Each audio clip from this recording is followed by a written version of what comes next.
welcome to a conversation with Dr. Srinath Reddy. We're going to be talking to him not just about the vaccines, because he is someone who knows as to, all the rumors and all the speculations that are doing the rounds about the two vaccines that are available in India, the after effects, the impacts of them, and also an update as to what is happening with COVID.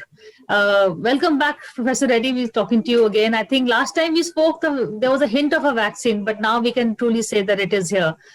So just if you can give us a quick rundown on the two vaccines available and as to what, educate our viewers about them. Well, the two vaccines that have been cleared by the regulator and have now been launched in the mass vaccination program in India are the Covaxin, which is produced by the Bharat Biotech with a virus which has been inactivated and developed by the National Institute of Virology, which is an institute of the Indian Council of Medical Research. And the second one is the Covishield, which has been licensed by AstraZeneca for production in the Serum Institute of India, which has been developed by Oxford. So it's otherwise called the Oxford vaccine, and this other one you can call it as the ICMR vaccine. But otherwise, from the manufacturer's point of view, you can call one the Bharat Biotech vaccine, and the other you can call it the Serum Institute vaccine. The Serum Institute vaccine or the Oxford vaccine is a virus vector vaccine, which is a non-replicative virus, which is an adenovirus. In this case, it is a chimpanzee virus that has been used as a carrier for the code for producing the spike protein of the SARS-CoV-2 virus once it enters the human body. In the Bharat Biotech, it is the inactivated virus. It presents more antigens and therefore develops a broader band of immunity. But the spike protein vaccine of Oxford is much more focused and generates a very strong immunity against the spike protein, which is the door opener for the virus to enter the cells of the human body. So both of them present different types of immune response, but both of them are considered to be important in terms of tackling the virus once it enters the body. Well, it is said, Professor, that the the Covaxin, the Bharat Biotech one, is safer because it has an inactivated virus, perhaps. Is that a correct assumption to make? Not entirely, because even the adenovirus vector has been generally shown to be very safe. In the past also, such adenovirus vectors have been utilized.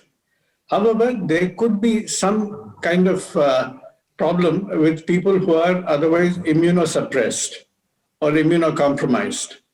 What does that mean exactly? That means suppose your body has low immunity because of a pre-existing health condition in which your native immunity is badly suppressed, or because you are on some drugs which are actually also reducing your immunity. So either the disease could be compromising your immunity, or you could be immunosuppressed because of the medicines. Like, for example, cancer chemotherapy, or people taking immunosuppressants for rheumatoid arthritis or some other autoimmune disease. Not only is the level of immune response likely to be somewhat lower, but the adenovirus carrier, which is carrying the code for the spike protein, which is otherwise very innocuous, might theoretically also pose problems in such people. So that's why in those kind of cases, you might say an inactivated virus is much more likely to be safe. But otherwise, the adenovirus vector has been used in the past also without too much of problems. In what instances has it been used in the past? In which other vaccines? In several other vaccines, the adenovirus vector has been utilized without too much of a challenge in terms of the compromise to their efficacy to deliver the vaccine. Then, of course, we've heard, I think there's instances, I think, of 2 deaths post the vaccines that have happened. I think, and both are, I think, the Bharat Biotech one, if I'm not wrong. Well, the deaths are always an issue which raise questions whether they are related to the vaccine or whether they are coincidental because of other health conditions. Always you must differentiate causation from coincidence. And therefore, whether these are related particularly to the vaccine needs to be investigated thoroughly in each case. But quite often it has been found that these have happened because of other health conditions that have coexisted and not because of the vaccine per se. So once you're fairly confident that you are not actually dealing with a vaccine-induced problem, then it's relatively safe. But again, the deaths that happen make the headlines, whereas the fact that millions of people have been vaccinated and most of them have not had any adverse effect do not usually attract the attention. Therefore, we need not get very scared by these stories, though every single major adverse event is worthy of respect and does call for action and attention. What are the after effects that you would say are normal or that one should look out for and not get alarmed? Well, basically, I believe it is important for us to recognize that there will be some minor side effects like swelling in the arm that could be there. There could be a minor swelling in the arm, and you may not be able to move your arm for about 24 hours or so with the same ease as before because of the swelling and the pain. And secondly, there could be a fever. Everybody doesn't have fever, but some people could have fever, which may last a day or maximum 2 days. There may be a feeling of general weakness or malaise. There can be body aches. This happens often with other vaccine shots too. Even if you take a flu shot, you get that kind of a general body reaction. It's just that the body is kicking its immune mechanism into action, and therefore you feel some of these side effects. You need not get worried about it. Anything more major than that, then certainly you have to report. Also, people are observed for any immediate allergic reaction. And therefore, on the spot itself, people are usually observed for at least 15 minutes. And if there is a prior history of any allergic reaction, they're observed for a longer period, which is about 30 minutes, just to make sure that they're not in any way otherwise affected. And how are these vaccines comparing with Pfizer and Moderna in terms of efficacy? I mean, I know the storage problems, et cetera, but are we not taking them because they aren't available to us, or is also that have you made the right choice? Well, firstly, I think we'll have to recognize that all vaccines were given a particular success criterion of crossing 50% efficacy threshold. That was what was internationally decided. Now, it so happens that Pfizer and Moderna have been claiming success rates of more than 90%, even up to 95%. That's why 50% or 60% or 70% appears to be an underachiever vaccine. But it doesn't really mean that it's not an efficacious vaccine. So any vaccine which is now reaching 60% and above, and particularly if it's reaching 80%, is a good vaccine to take. But then you'll have to look at other elements of it. Apart from the efficacy and safety, which of course are non-negotiable, then comes the question of logistics, the price, and if you have very forbidding cold chain requirements, if you require the vaccine to be stored at minus 70 degrees or minus 20 degrees during storage or transport, then it becomes a challenge to many countries. And even in India, while you may have a large number of cities which have well-equipped laboratories and storage facilities, to go into the rural hinterland can be a challenge. Secondly, the price. For example, the Moderna is produced in limited quantities. Most of it is being reserved for the American market. If it has to enter India, first of all, it has to prove that it is working in the Indian conditions, and therefore the Indian regulator has to approve with some sort of a bridging trial.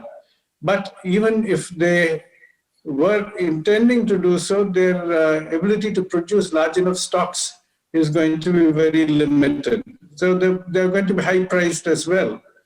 Pfizer has offered that they will make in India, but they also have to not only satisfy the Indian regulator with the international data, but they'll also have to tell us how it works in the Indian conditions and what is likely to be their production volume. So given the circumstances, I believe the two vaccines that we have offer us the best opportunity for access And then, of course, there are at least 5 other vaccines which are under production in India, some developed in India, some licensed for India, like the Russian vaccine, for example. And if they also make the grade by getting this regulatory approval, then we'll have a much larger choice. And now there is a new generation of vaccines also likely to be entering. These are the mucosal vaccines. These are the vaccines which can be inhaled. They don't have to be injected. There are several advantages of this. Yeah, there are some advantages of this.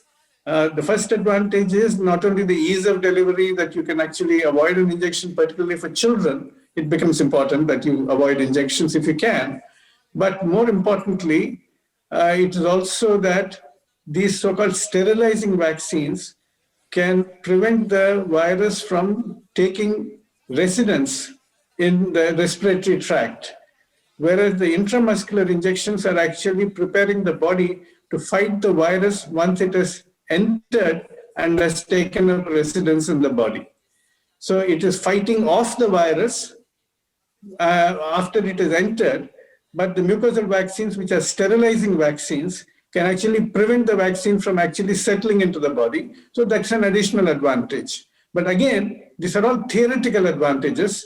Each and every one of these vaccines has to prove their mettle in a properly designed and conducted trial. Which is why there's also, because of the speed and the shortage of time, a lot of people who are taking the vaccine, especially the Bharat Biotech one, are saying this, like, we are part of the trial, because it's obviously the phase. So should we have just waited a little bit more, waited till March until the phase 3 was over and then given the clearance? Well, under the ideal circumstances, yes, everybody would want a phase 3 trial to be completed and the efficacy to be fully established before the vaccine is given regulatory approval and then is put out for general use. In this particular case, I think there was a sense that the virus mutants that have emerged in the UK and South Africa, and the UK mutant had already entered India, and the vaccine which has been produced, for example, by AstraZeneca, is specifically directed against the spike protein. Now, the virus mutations are mainly taking place at the level of the spike protein, which is the thing that the virus uses to open the door to the cell. Now, suppose the mutations in the spike protein are of such a nature that the vaccine, which has been developed specifically for immune response against the spike protein, targeting the spike protein, that becomes ineffective and the virus evades our immunity, then there could be a problem. Right now, there is no evidence to show that. In fact, recently, yesterday only, the Pfizer-BioNTech vaccine published a paper suggesting the vaccine can actually work against the British mutant, the B117. So it's still effective. But at that time, we did not know. Suppose the AstraZeneca vaccine is ineffective against the mutant, and you suddenly have a huge spike of cases in a situation where actually the cases are coming down. An inactivated virus has a broader complement of antigens to present for the immunity, and therefore you get a much more broad-based immune response. Therefore, it was felt that even if the mutants entered, this offers possibly an insurance against them. So there are different policy considerations. So when you stick by pure science, yes, an efficacy trial has to be completed. But sometimes when health system managers and policymakers are looking at different challenges, this is one other additional challenge they would like to protect in anticipation, like buying an insurance policy. That's very well put, in fact. And then for the world of science, also, I'm seeing that it's not just what it is, but some ifs and buts are being added, which is interesting. Professor Reddy, we were talking about the various vaccines. One more quick question on that is a lot of people are saying that if I've already had COVID, should I go take a vaccine? A lot of people are also posting on social media, well, I've had my antibody test, even though I didn't have COVID, I have a lot of antibodies present. So I'm not going to go take the vaccine. What do you say to people like that? Well, firstly, we do not know how long the antibodies will be at a level to rebut the virus if it enters the body, to fight it off. It's possible that the antibody response may decline in 3 months, it may decline in 6 months. the strength of the antibody response as well as the duration of the antibodies remaining reasonably high varies from person to person depending on many factors. And one of them is the amount of viral load that you are exposed to, as well as your own health status and age. If your viral load is very high, then the likelihood of a strong immune response is there. If your viral load was very mild, you may have been asymptomatic or even mildly symptomatic, but without a strong or durable immune response. Secondly, Have if you are, antibodies. pardon? You're asymptomatic, you may have had a mild attack without knowing it, but you still have antibodies. So that But, means but those antibody levels may not be high. Those antibodies may not last long. So you may just have had a light brush with the virus, and that's it. And your body doesn't really remember to produce very strong response in the future. So on the other hand, if you've had a strong immune response because of a high viral load, then the body remembers. The memory actually remains strong that next time you're encountering the virus, it will fight it off well. So those are some of the challenges. A vaccine, on the other hand, with a standardized dose of antigenic exposure, is likely to create a strong and durable response. Whereas there is a lot of uncertainty in terms of the natural infection. Some may have a very strong response, some may have a very mild response. Whereas the vaccine is more likely than a natural infection to give you a strong and durable response. and post the vaccine also, is it you can still transmit, you can still be infectious, you can still carry even though you may not get it yourself, but I don't know what is the correct word, you can pass it on to others, is that correct? Exactly. With these intramuscular vaccines, yes. May not be with the mucosal vaccine. For the reasons I've explained, the intramuscular vaccine is a systemic vaccine which is going to produce a strong or variable response, but in the case of a vaccine, yes, a strong response, which can fight off the virus once it has entered and started taking up residence in your nose, throat, or lungs. See, once it enters the respiratory tract, then your body's immune response fights it off. But it does not prevent it from coming and taking up residence in your nose or throat for some time. And therefore, you can still, during that period, transmit it to others, though the likelihood is not very high. Because if you're not symptomatic, if you do not have the disease, you only have the virus infection, but not the disease, then you're not coughing, you're not sneezing, and therefore you're not likely to be discharging virus particles in large numbers. But nevertheless, theoretically, the risk remains that just as an asymptomatic person now is known to transmit the virus to others, even an immune person with vaccine protection may still be capable of transmitting the virus to others. A mucosal vaccine, on the other hand, by producing what are called secretory antibodies or IgA antibodies, they tend to wash off the virus from the mucosal surface.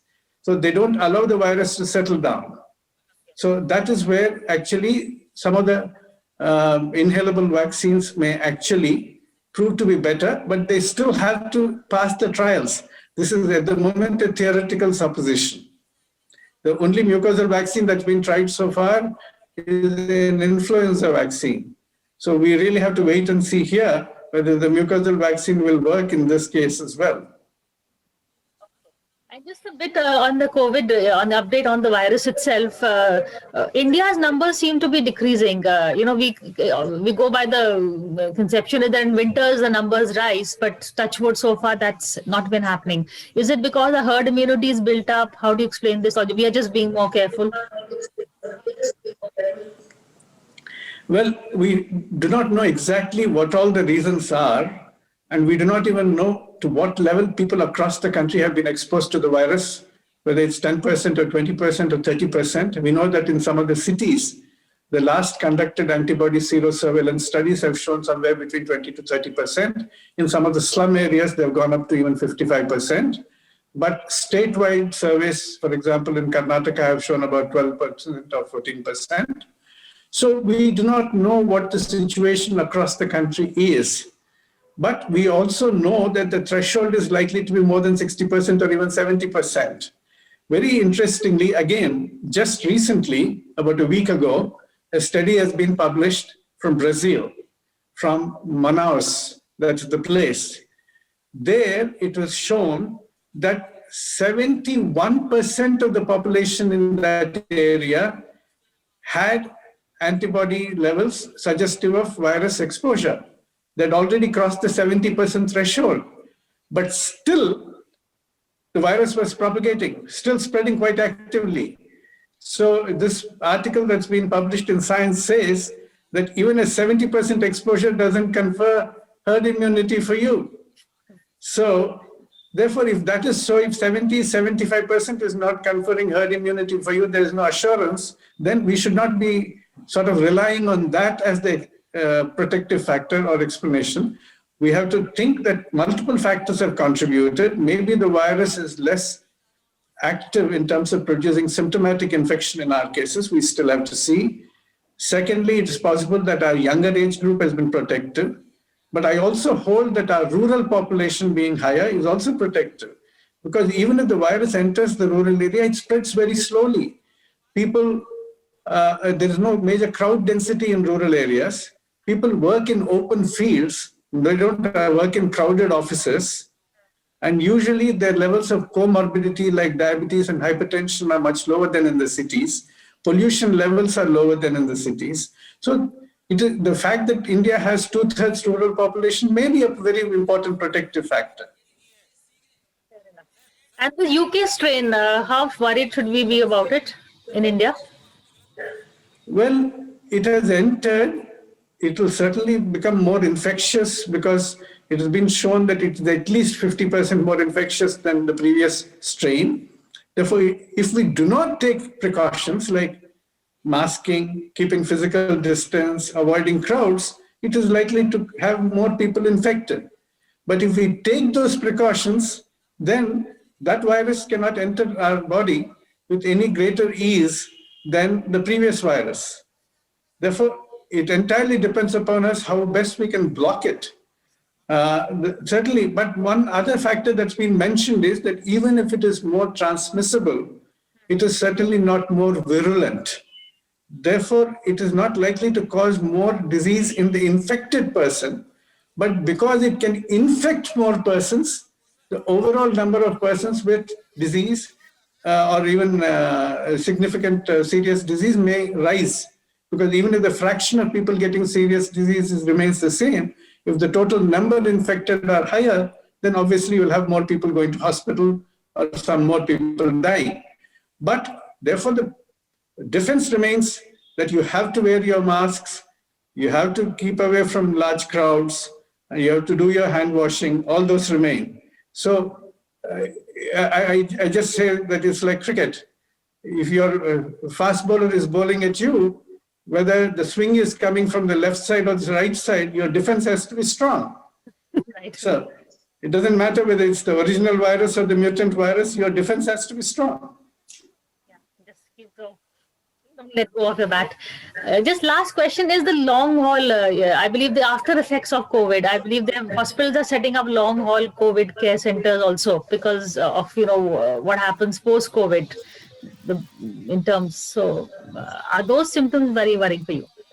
Yes, that is a matter of concern because, in fact, that argues against the herd immunity challenge also for us. Because you see, one thing is easy to say, okay, let it run through and then people will be all right. Of course, people won't be all right if they're going to have consequences. And it's been shown that even people getting asymptomatic infections, if they're investigated with heart scans and lung scans, they are actually showing some damage. And many people who are symptomatic are continuing to have some problems about 2 months to 6 months later on, whether it is a mental brain fog or whether it is a severe fatigue, chronic fatigue syndrome, or even other consequences, they're manifesting now. At least 1 in 5 people seem to have long-term consequences. And that is another cause of worry, and we need to really keep a watch on that and see how best we can manage that. and we need to provide better attention and care for them in the primary healthcare settings, and make sure that chronic continuous care and support are provided rather than brushing them off. Particularly chronic fatigue syndrome is something known even with other viral diseases, but with this it appears to be much more prominent and prolonged. So we do need to keep a watch on this. And that is a definite reason why people should not take this virus lightly and say, okay, maximum I'll get a very mild touch. How do I care? I'll probably become immune and that helps me with herd immunity, because you don't know what your consequences are going to be. That's a really great, but a very good reality check really coming from you. Thank you so much, Professor Reddy, for this conversation and for talking to us. Thank you.